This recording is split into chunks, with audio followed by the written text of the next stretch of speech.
If you know you've got to go and work out and you actually really want to go and work out, but for some reason you cannot find the motivation to get your butt off the couch, then this episode is for you. Hey guys, my name is Karis Anderson and a big warm welcome to my channel and the Bliss and Thrive podcast. Today we're talking about 10 ways that we can get you motivated, because we all know once you're motivated and you start doing the things and you do them for long enough, you're going to get fantastic results. But first I want to start with this note, and it's actually the most important thing that you need to take away from this video. I want you to completely forget about quick fixes. This is the most common reason I see people become unmotivated, and especially women, because we really want that fast result. You have to know that this is a delayed gratification game. So what do I mean by that? The work that you put in now will compound over time and you will see the results in the future. And sometimes it's quite far down the line, but no, you will never get those results without the work that you put in today. So you've got to get comfy with knowing that your results will come in the future and get comfy with that delayed gratification. I think a lot of women find that the work that they're putting in, the effort that they're putting in, that perceived effort doesn't correlate to the outcome they see at the end of the week on the scale. And I think that that can be very disheartening when you feel like you've worked your butt off all week and then you don't see the result you want to see in the mirror and the scale. It doesn't happen that quickly. So just know it's going to compound over time and you will get there. Also on that point, if you start to take away the pressure of the scale and the aesthetics of it and focus more on the daily actions you need to take and think about it leading towards your health and your overall who you want to become, that is what's going to motivate you and that's what's going to get you results. Let's dive into these 10 tips for motivation. Some of them are extrinsic motivators and some of them are intrinsic motivators, so coming from the outside and coming from the inside. But all together, they are great to get you up and going, motivated, ready to slay the day. Let's go. Okay, so tip number 1 is to use those external motivators. So use your favorite playlist that gets you amped up and pumped up with the music you love. Make sure that you have got a workout area set up in your home or a gym that you absolutely love that feels motivating. Make sure you're wearing the clothes which you like to wear for the gym. Make sure that you have an exciting workout program picked out and it's something you actually want to do. All of those things, that excitement will really get you buzzed and get you going. And it's always getting that energy up, and a good playlist can do that for you. Tip number 2, let's get accountable. So there are plenty of studies to show that people who have accountability on their journey get much better results. So whether you're going to be working out with your mum or your friend, or you're going to have a WhatsApp group with your friend, or in my membership, we have the group where all the women post like what they're eating and their workouts during the day, and they all support each other. That accountability helps so much. Don't discount accountability. You don't have to do the journey alone. You can do it with someone to keep you accountable, and you've got a much better chance of succeeding. So hire a personal trainer at the gym, come into something like my membership, get a buddy and get accountable. Okay, number 3. This is an internal motivator, and it's super important to do before you start any of the other stuff, but it is to find your why and use your why to drive you. Have you actually asked yourself yet, why do I want to be doing these workouts? What do I want to achieve? Why do I want to change? Why do I want to be the person who I'm aiming to be? Is it because I'm somewhere right now that I'm not happy? And is that going to push you? Is it because you want to be this certain type of person and you want to achieve these certain type of things, and that's going to pull you? So when you know your reason why, and keep digging deeper, there's some really deep reasons in there that you can find. When you find that, you have got your motivation for life. You can always go back to your reason why, and it helps you just go, do you know what? I'm going to get my butt off this couch because that's my reason why, and that's what I'm working for, and this is what I want to achieve. Now, if you need help finding your reason why, and you need a bit of help with this motivation, I've created a motivation booster kit, which you can download for free, fill it out, and you'll have all of that in your arsenal to motivate you and push you forward. The link is in the description to this episode. Okay, tip number 4 to keep you motivated.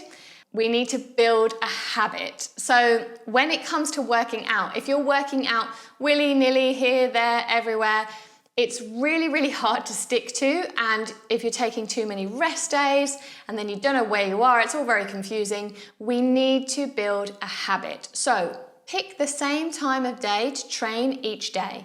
Do the same things before you train. Do the build-up that you're going to do the same way each time that you're going to train. That way, your body is ready to train and you are becoming a creature of habit. And actually, our brain loves habits, okay? You'll know you have so many habits throughout your day, whether they're good or bad. When you walk into your house, after work, you have habits of things you do straight away. When you wake up in the morning, you have habits of things you do straight away. So we need to create a positive habit for working out. So whether you're going to work out in the morning, so you need to work on your morning routine, so it's like step by step by step leading you into that workout, or whether you're going to work out in the evening when you get back from work and you need to know that when you come in from work, you're going to do step by step by step to lead you into the workout. That will help you so much. It just takes the decision making out of the process when it becomes a habit. So a good way to build a habit, if you're struggling, is actually to say, do you know what? I'm going to work out for 20 minutes every single day.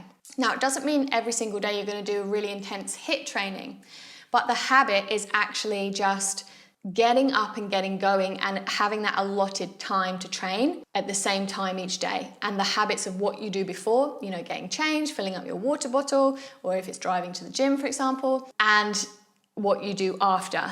Then once that habit is set over 30 days, over 60 days, you can start to play around with it then. You can start to say, well, actually now I'm only going to train 4 times a week, but I'm going to lengthen the time. And then you know you have trust in yourself that you can build the habit and you've built a foundation and you can build from there. But habits are super important. So make sure that you work on those.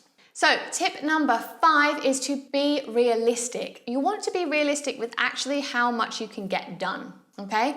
When we aim to do too much and we can't quite meet our expectation, it becomes really demotivating. For the example I gave with building the habit of 20 minutes every single day, if you really think, do you know what, I don't think I'm going to do 20 minutes every single day.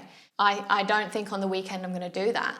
Be realistic and be like, okay, well, I'm not going to put it in on the weekend because I'm not going to do it. Because as soon as you feel like you've failed, then you start to fall off the wagon, it starts to feel icky, you don't feel like you want to do it anymore. So you really want to make sure that you set something that you can do. We need wins. Celebrating your wins is the best way to stay motivated. Being realistic with what you can do and then being able to celebrate the wins of what you succeeded at, that's going to keep you motivated far much more than thinking you're going to complete this amazing workout plan that's 6 workouts a week and then you're going to run a marathon in 3 months and all of this stuff.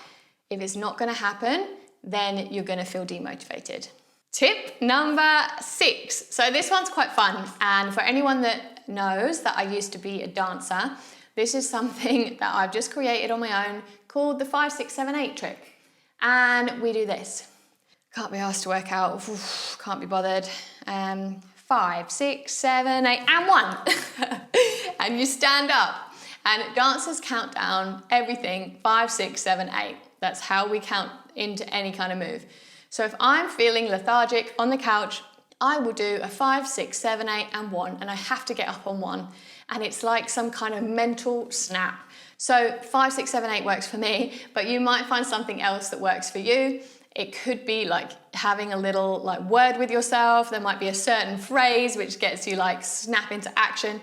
But for me, 5, 6, 7, 8, and 1, and I'm up on 1. That really helps me so much. So feel free to take my little dancer trick. Okay, tip number 7 is to use the 10-minute rule. I use this one all the time, and it is the 10-minute rule. I'm just gonna do 10 minutes. How good does that feel when you're like, do you know what? I'm just going to do 10 minutes. And you will more likely do more than 10 minutes, but you might just do 10 minutes and that's still going to move the needle, okay?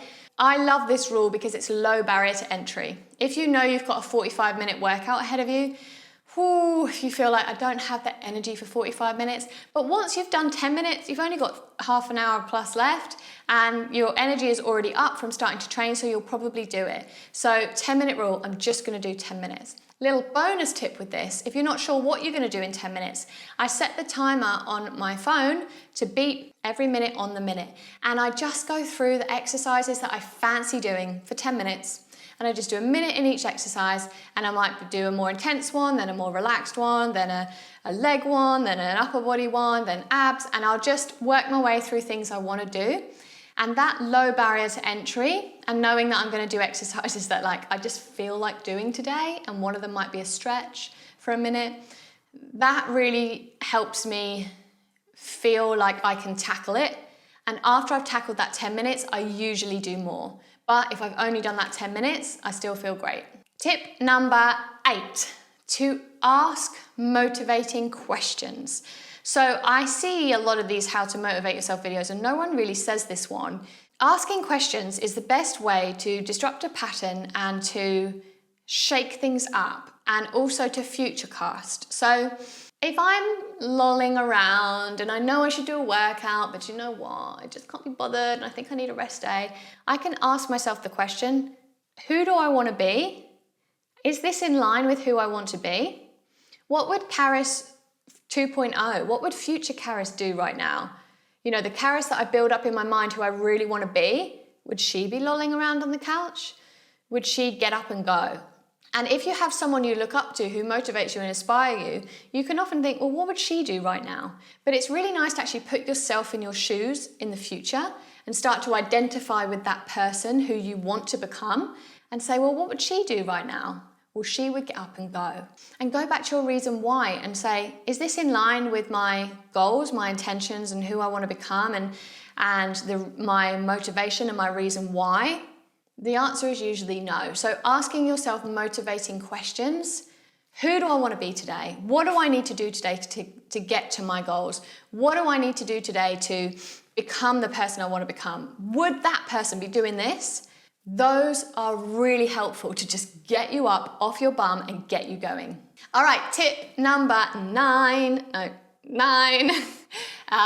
To be organized, and this really helps with stopping procrastination. So naturally, I'm not a very organized person. I have to fight to try and stay organized and on top of my life. Running a business, having a child, house, whatever, it would all just crumble if I didn't fight to be organized. But we know when we're not organized, we don't feel like we can just tackle things. When we're organized and we do things correctly and everything has its place, then we feel like we could just tackle each task one by one and we get stuff done. Otherwise, we procrastinate. So make sure that you have scheduled out that time to work out, and it's not gonna all of a sudden pop up that, oh no, I've got a meeting at the same time or anything like that. Make sure you've got your gym kit ready to go. Make sure your watch is charged if you wear a fitness watch. Make sure that you haven't forgotten your water bottle. Get organized, pack your bag, set up your gym space at home, whether you're working at home or in the gym. The more organization you have, the less room there is for procrastination. Okay, tip number 10. This is the final little tip I have for you today to keep you motivated. And this is often something that we forget to do as well. So no doubt, if you're watching this video, it's because you want to find motivation. But it might mean that in the past, you have lost your motivation and you've tried to work out and stick to a workout plan, and you've lost your motivation. We need to find out your blocks. What were your blocks? What were your roadblocks that threw you off the wagon in the past? What do you know that's gonna come up that you're gonna be like, this always throws me off every time. If you're losing motivation often and you're working in cycles, right? It's often gonna be the same thing that makes you lose motivation.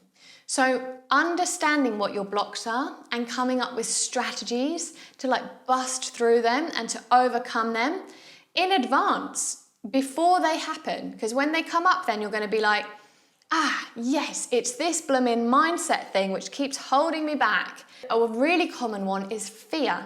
And you don't realize what's holding you back, but it is the fear of change and the fear of, well, maybe people won't like who I become if I become someone who works out. Or maybe my husband won't love me anymore because he'll feel like he should be working out and I'm making him feel guilty. Or maybe I'll feel guilty because I'm not spending so much time with my kids. Or maybe people won't like me anymore if I change my body shape. I'm the big bubbly one. All of these little fears are often what holds you back. So find out what your fears are. Find out what your blocks are. Do the deep work and find out what's holding you back from really doing what you need to do to push the needle and to get results. And come up with some strategies. Come up with some strategies to overcome them. You know, if you're sitting on the couch and you're not getting up to work out, you can be like, am I actually tired today? Or is this my fear holding me back? So really keep an eye on what holds you back and just be very mindful of what they are and come up with strategies to overcome them. All right, guys, I really hope you enjoyed this one with a little 10 tips for motivation, but do go and download that motivation booster kit. It's going to just help you kind of organize your thoughts and have something that you can always refer back to. It's especially good for finding your why. So have a brilliant, brilliant day. Remember to like, subscribe, leave a review, leave a comment, all that jazz, and I'll see you in the next episode.